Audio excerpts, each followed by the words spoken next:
A girlfriend told me she was pregnant, so I had arranged to move all her stuff out behind her back. That's the title. Do we wait for that? All right. We were dating for 1.5 years when she moved in with me. I'm now 25. Weeks ago, I got home from work and my girlfriend was standing in the living room, smiling. She showed me the pregnancy test. Oh, she showed me the positive pregnancy test. Thinking it was a TikTok prank, I played along. Yeah. When she didn't reveal it was a prank, I knew what had happened, but I continued to play along. That night, I got up at midnight and started sending emails. I took a week off work and emailed my best friend the details, telling them to pretend they knew nothing and be prepared. The next morning, I left for work as usual, but I didn't go to work. Carl, one of my best friends, was waiting outside. He had a cap and a hoodie ready for me. The whole week, we followed Katie, and on day 3, she met up with her affair partner. We followed them to a motel, and then Carl followed him to his house. The guy was married with kids. We devised a plan. I convinced Katie to go to her parents' house to tell them the good news last Saturday. While there, I gave my friends the keys to my home. At Katie's parents' house, we had lunch with her parents and her siblings first, and then Katie told them the good news. Everyone was happy. After a while, I got a call I had to take. It was my friends telling me they were done and ready. So I asked to make an announcement. I pulled Katie aside in front of everyone. I bet they thought I was going to propose. I started by telling everyone how we met, how much she meant to me, and ended with, and that's why it hurt so much that you cheated on me and got pregnant by someone else. There? In front of the family, everyone. I would give nothing more to be a second cousin. A second cousin in that room, because I've got no stake in this game. Wow, this is gisty. Yeah, gisty, bro. What? Oh, yeah, it's tea, bro. It's a serious tea. The room went silent. Katie looked shocked. She started telling me it wasn't a funny joke. I said I'm not joking. The moment you told me you were pregnant, I knew you cheated. So has he got snip-ting? I got a vasectomy 5 years ago. Damn. And I go to checkups every year. So if you're pregnant, you've cheated. At that moment, her phone rang. I told her to answer it. It was probably blank. Obviously the guy's name blank. You know, the real father of your baby. Probably wants to talk to you about moving in. Not sure if his wife and kids are gonna like that though. What happened was that my friends had loaded up everything of Katie's into a U-Haul and brought it to they're calling him AP. Brought it to AP's home. When they called me, they were in front of his house for the final part. They rang the doorbell and asked AP where they could put her things. He was confused, and they handed him and his wife a folder of pictures of him and Katie. What is this? And Carl said, since OP, the original guy, since OP is kicking her out, she needs someplace to stay. We're just here delivering her things. And since you don't want the woman who is pregnant with your child on the street, we assumed you wanted to take her in. AP called Katie yelling that she's ruined her life and never wants to see her again.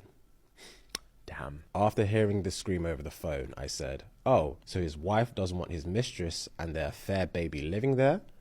So you have to stay here with your parents. With that, I walked away, leaving a crying Katie and her confused and angry family behind. My friends brought the U-Haul with her stuff to her parents after AP refused to accept it. I went home where my sister was waiting for me. She knew everything. That was not part of the plan, but Carl knows me well. I broke down and cried in my sister's arms. She stayed the weekend, taking care of me, allowing me to grieve and process the betrayal. It's been a week since I dumped Katie at her parents' house.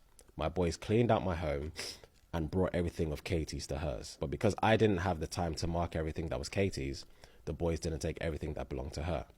And they even took some of my things. I called her sister to arrange a meeting to exchange our belongings. The sister agreed under one condition. I sit down with Katie to hear her out. I would have just left everything there, but the tablet had some pretty important work stuff, so I agreed to hear Katie out. But I made it very, very clear that there was no chance of us getting back together. Katie was a shadow of her former self. She started with a small talk, but I quickly told her I wasn't there for that. She wanted to apologize. Here is where I lost it the most. I wanted to yell at her for destroying our relationship. I wanted to yell that I can't accept a simple apology for destroying my trust. But I didn't yell. I was quiet. I didn't accept the apology. I also didn't reject the apology. I said nothing. She asked why I never asked why she did it. I said there was nothing she could say to justify what she did. Facts. So it didn't matter which excuse she came up with.